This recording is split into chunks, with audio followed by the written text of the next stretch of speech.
From chronic pain to sports injuries, get Asia's leading joint care under one roof. Your journey to mobility starts at Sunshine Bone and Joint Institute by KIMS Sunshine Hospital, Gachibowli or Begumpe. Book your consultation today.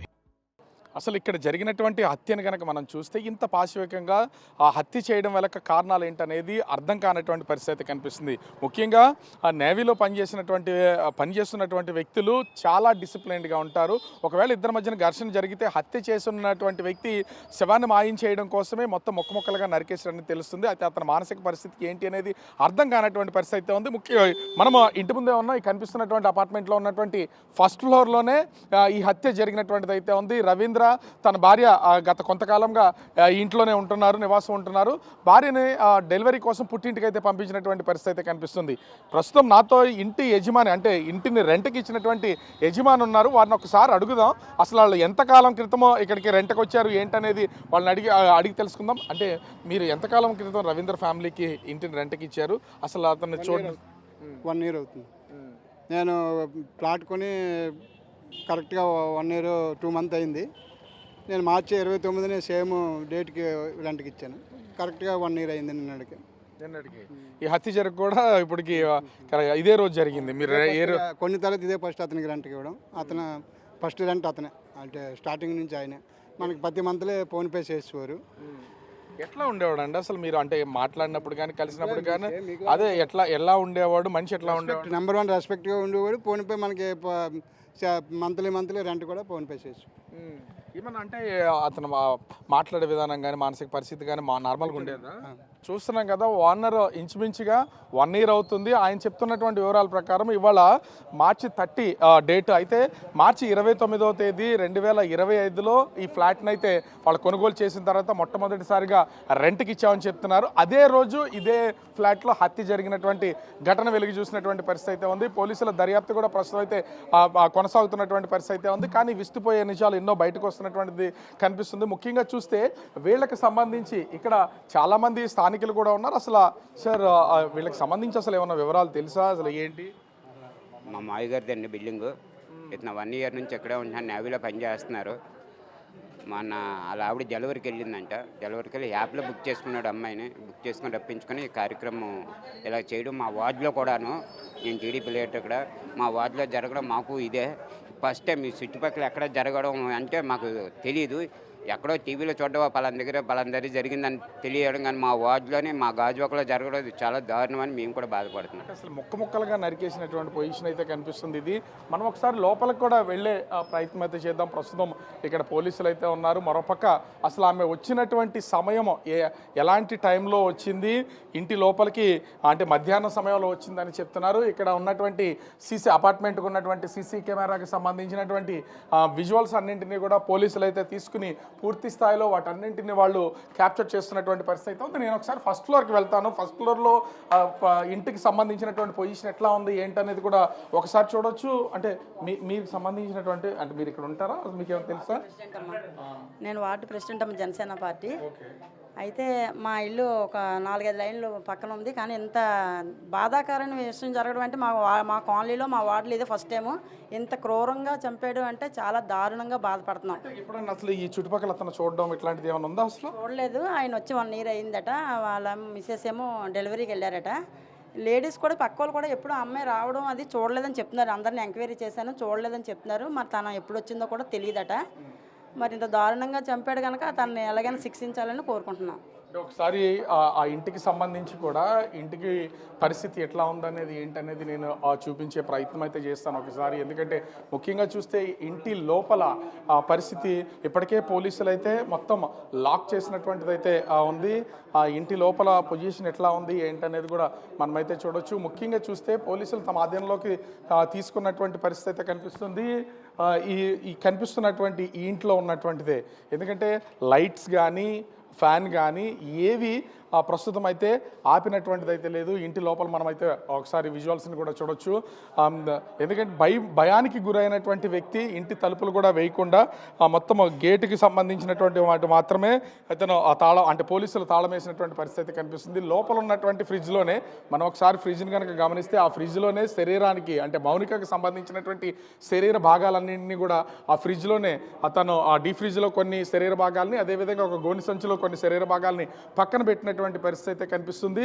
ముఖ్యంగా చూస్తే ఇది అంటే లావిష్గా ఉన్నటువంటి ఇల్లు. ఇక్కడ ఆ లోపల మరి ఇద్దరికి అంటే వాళ్ళిద్దరు కూడా భార్య భర్తలు కాదు. ముఖ్యంగా గత కొంతకాలంగా ఆ మౌనికతో ఈ రవీంద్రకి పరిచయం ఉంది. అతను నేవీలో ఎలక్ట్రీషియన్గా పనిచేస్తున్నాడు. కానీ ఇక్కడికి వచ్చి 1 year అవుతుంది.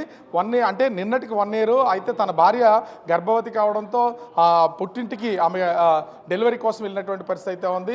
అయితే గత పోలీసులకి రవీంద్ర ఇచ్చినటువంటి వివరాల ప్రకారం మౌనికకి తనకి కొంతకాలం నుంచి పరిచయం ఉంది. ఆ పరిచయం వల్ల తను కంటిన్యూగా డబ్బుల కోసం బెదిరింపులకు గురి చేస్తుంది. దాన్ని తట్టుకోలేక నేను ఆమెను హత్య చేశానని చెప్పేసి పోలీసుల ముందైతే చెప్పినటువంటి పరిస్థితి అయితే ఉంది. కానీ ఒకసారి విజువల్లో కనుక మనం గమనించి చూస్తే అతను ఉన్నటువంటి ఇంటి వాతావరణం కానీ, ఇంట్లో ఉన్నటువంటి ఫర్నిచర్ కానీ, వస్తువులు కానీ వీటన్నీ చూస్తే ఆర్థికంగా రవీంద్ర బలమైనటువంటి వ్యక్తిగానే ఇంటిని బట్టి, ఇంటి వాతావరణాన్ని బట్టి తెలుస్తున్నటువంటిది అయితే ఉంది. అంటే ప్రస్తుతం పోలీసులు అయితే ఇన్వెస్టిగేషన్ చేస్తున్నటువంటిది అయితే ఉంది. ఇక్కడ చాలా విషయాలు బయటపడుతున్నటువంటి పరిస్థితి అయితే ఉంది. ముఖ్యంగా రవీంద్ర హత్య చేసిన తర్వాత ఆ శరీర భాగాలను కొన్ని భాగాల్ని మనం చూపించినటువంటి ఫ్రిడ్జ్లో ఉంచారని చెప్తున్నాం. కొన్ని భాగాల్ని ఒక గోని సంచిలో కట్టాడు. కానీ తల, అదేవిధంగా మొండానికి సంబంధించినటువంటి శరీర భాగాల్ని అసలు ఎలాంటి అనుమానం ఇంటి లోపల ఉన్నటువంటి వాళ్ళకి కానీ, ఇంటి బయట ఉన్నటువంటి వాళ్ళకి కానీ ఎవరికి అనుమానం రాకుండా చాలా జాగ్రత్తగా తీసుకుని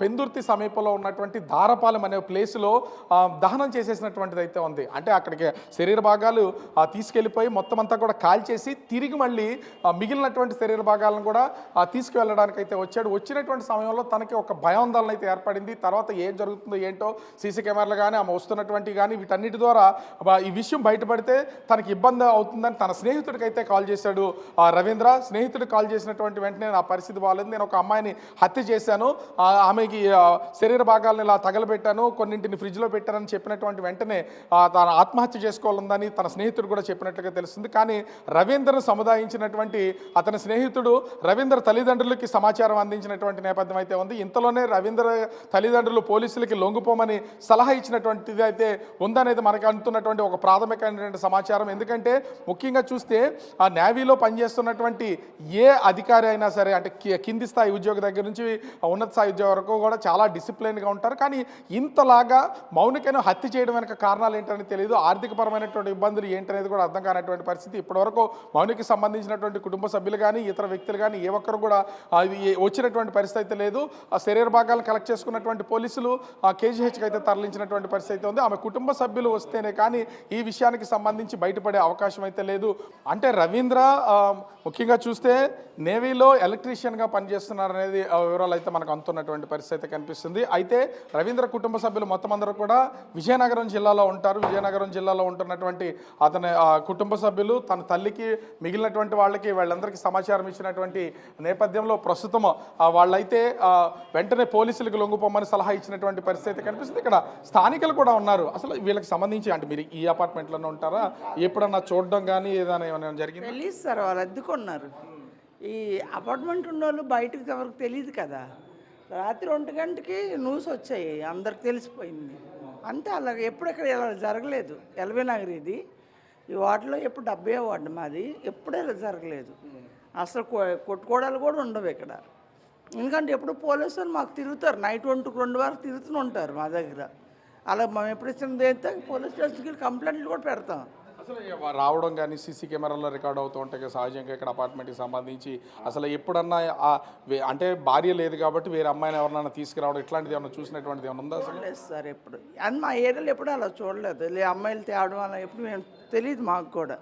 ఇప్పుడు మా ఏరియాలో ఏంటంటే మా అమ్మలకి ఉంటారు అంటే అంటే ఇక్కడ ముఖ్యంగా చూస్తే నిన్న మధ్యాహ్న సమయంలో భార్యని పుట్టింటికి పంపించేసినటువంటి రవీంద్ర ఈమెని నిన్న మధ్యాహ్నం అయితే పిలిపించినట్లుగా తెలుస్తుంది. ఈ అపార్ట్మెంట్కి సీసీ కెమెరా ఫుటేజ్ కూడా ఉంది, సీసీ కెమెరాలు కూడా ఉన్నాయి. దాంట్లో ఖచ్చితంగా ఆమె ఈ లోపలికి వచ్చినటువంటి టైం కూడా నోట్ అయ్యే అవకాశం ఉంటుంది. కాకపోతే సీసీ కెమెరాకు సంబంధించినటువంటి అన్నింటినీ కూడా ప్రస్తుతం పోలీసులు అయితే స్వాధీనం చేసుకున్నటువంటి పరిస్థితి అయితే ఉంది. అయితే విచారణలో ఒక్కొక్క విషయాలు బయటకు వస్తున్నటువంటిది అయితే ఉంది. రవీంద్ర పోలీసులకు లొంగిపోయిన తర్వాత ఈ విషయాన్ని పోలీసులకి చెప్పాడు.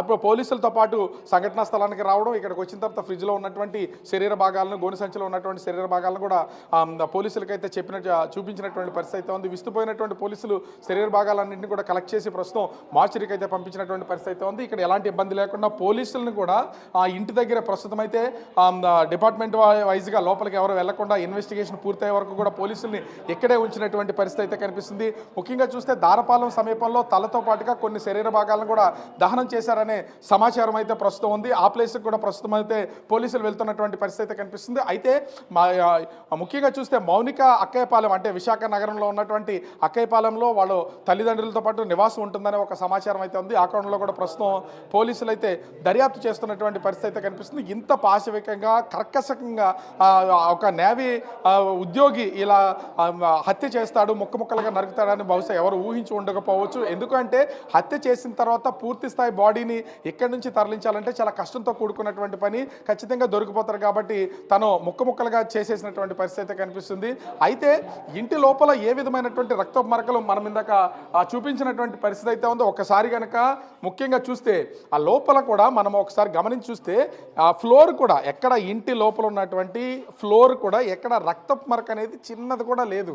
కానీ మరి నిన్న మధ్యాహ్నము రవీంద్ర ఈ అంటే మౌనికని ఇంటికి పిలిచిన తర్వాత వాళ్ళిద్దరి మధ్యన ఒక గొడవ జరిగింది.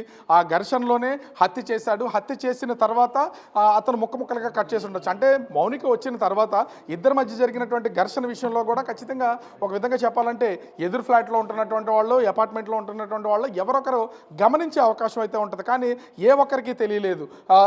హత్యగా చేసిన తర్వాత అంటే వాష్రూమ్లో కానీ లేదా ఒక రూమ్లో ఏదో ఒక రూమ్లో కానీ ఖచ్చితంగా శరీర భాగాలను ముక్కలుగా చేసి ఉండొచ్చు. ఎక్కడ కూడా చిన్న రక్తపు మరక లేకుండా మొత్తం అంతా క్లీన్ చేసిన తర్వాత వాటిని కవర్లో చాలా జాగ్రత్తగా ప్యాక్ చేసి కొన్ని శరీర భాగాలను అయితే తీసుకుని రవీంద్ర దారపాలెం అనే ప్లేస్కి అయితే వెళ్ళినట్టుగా తెలుస్తుంది. ఆ ఒక్క చోటైనా ఇంకా ఇతర ప్రాంతాల్లో కూడా ఏమైనా శరీర భాగాలకు సంబంధించినటువంటి వాటిని పడేసి దహనం చేసి ఉంటాడని తెలియాల్సినటువంటిది అయితే ఉంది. ఎందుకంటే శరీర భాగాలు ముక్కలు చేసి వివిధ ప్రాంతాల్లో పడేస్తే ఏ ఒక్కరికి తెలియకుండా మాయం చేయొచ్చు అనుకున్నాడు. కానీ తన స్నేహితుడికి భయంతో వివరాలు చెప్పేసినటువంటి నేపథ్యంలో ఈ కేసు అయితే బయటపడినటువంటి పరిస్థితి కనిపిస్తుంది. లేకపోతే ఇది ఒక అంటే మిస్సింగ్ కేసుగానే ఉండిపోయే పరిస్థితి అయితే ఉండేది. అయితే ప్రస్తుతం అయితే పోలీసులు ఈ కేసుకి సంబంధించి పూర్తి స్థాయి దర్యాప్తు అయితే చేస్తున్నటువంటి పరిస్థితి కనిపిస్తోంది.